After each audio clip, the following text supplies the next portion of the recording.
स्वामी जी देखिए, ये जो हमारा शरीर है, जो ईश्वर ने, अल्लाह ने बनाया है, और ये सबसे बेहतरीन रचना उसकी है, इसमें कहीं कोई शक नहीं।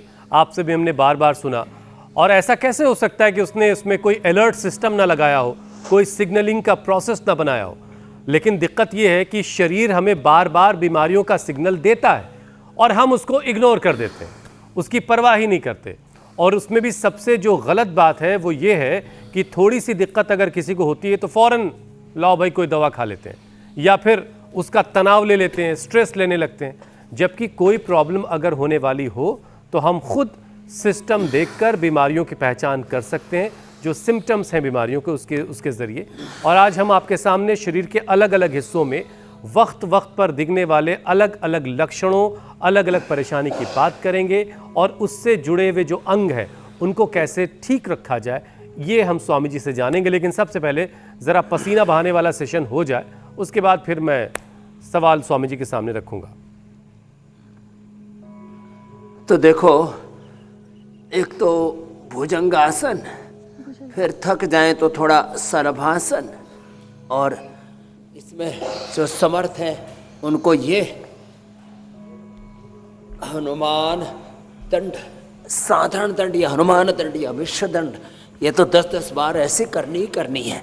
यूं ऐसे, और ये ऐसे ऐसे, और फिर जिनसे बन पाए उनसे, नहीं बन पाते तो भुजंगासन तो सब कर ही लेते हैं, उनसे सूर्य नमस्कार भी करवा देते हैं। इसमें पूरे शरीर का पूरा व्यायाम हो जाता, हाथ पैर पेट पीठ, पूरे शरीर का संपूर्ण व्यायाम, योग, यज्ञ, सारी थेरापी, सारे व्यायाम, आसन, प्राणायाम, ध्यान सब साथ साथ कराते हैं। और 1 मिनट में अपनी बात कह रहा हूँ, यदि चक्कर आ रहे, वर्टिगो है तो या तो सर्वाइकल स्प्लाइटिस है या बीपी की प्रॉब्लम है, यदि किसी का वेट अचानक घट रहा है या बढ़ रहा है तो थायराइड की प्रॉब्लम है, किसी का सांस रिदम टूट रहा है तो रेस्पिरेटरी सिस्टम या सर्कुलेटरी सिस्टम की हार्ट की प्रॉब्लम है। जैसे अभी बता रहे थे आप, पैरों में सूजन है, चेहरे पर सूजन है तो लीवर किडनी की प्रॉब्लम है, शरीर थोड़ा थोड़ा पीला सा दिख रहा है, माने शरीर में पीलापन सा नज़र आ रहा है तो जॉन्डिस है। अब हमारा तो हीमोग्लोबिन 17.5 रहता है, हमें तो ये प्रॉब्लम नहीं है, लेकिन ऐसे फिर बार बार पेशाब जाना पड़ रहा है तो शुगर है, मुंह सूख रहा है, शुगर है, और छोटी छोटी बातों पर ही बिना ही बात के गुस्सा आ रहा है तो बीपी है, और ऐसे अचानक से एकदम से एनर्जी डाउन हो जाती है तो ऑटोइम्यून डिजीज है। मैं कह रहा था नरेश गुप्ता जी ने अपनी जेनेटिक बीमारी ठीक, 12 साल में 2 बच्चे मर गए इनके, एक बेटा बेटी। अब योग किया, प्राणायाम किया, जेनेटिक स्ट्रक्चर अच्छा कर लिया, अब 23 साल के, 24-25 साल के दूसरे बच्चे, बेटा और बेटी हैं, कोई दिक्कत नहीं है।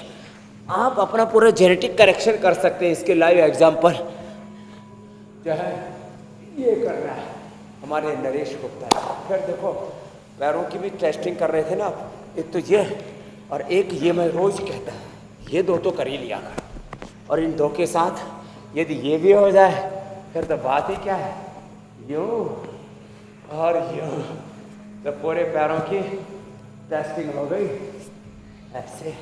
और इतना भी ना हो तो कम से कम वज्रासन तो कर लो। तो आज स्वामी जी एक डायलॉग में थोड़ा सा बदलाव कर दिया मैंने। संकेत है ना, वो ये बताते हैं कि अंदर कुछ गड़बड़ है, उसको ठीक कर लो, और हम उन संकेतों को ही दबा देते हैं एलोपैथी की दवाओं से, या इग्नोर कर देते हैं। जैसे आपने कहा कहीं गंदगी पड़ी हो और उसके ऊपर आपने पन्नी डाल दी, चादर डाल दी, पर्दा नहीं डालना, आज बेपर्दा करना है सब बीमारियों को। जब तक आपके पांव चलेंगे तब तक आपकी सेहत आपके साथ चलेगी। और इसीलिए कहा जाता है स्वामी जी कि हमारे पांव भी बोलते हैं। लेकिन मुझे हम नहीं उन्हें पता था हुसैन गब्बर सिंह ने इसीलिए जो है बसंती से डांस करवाया था।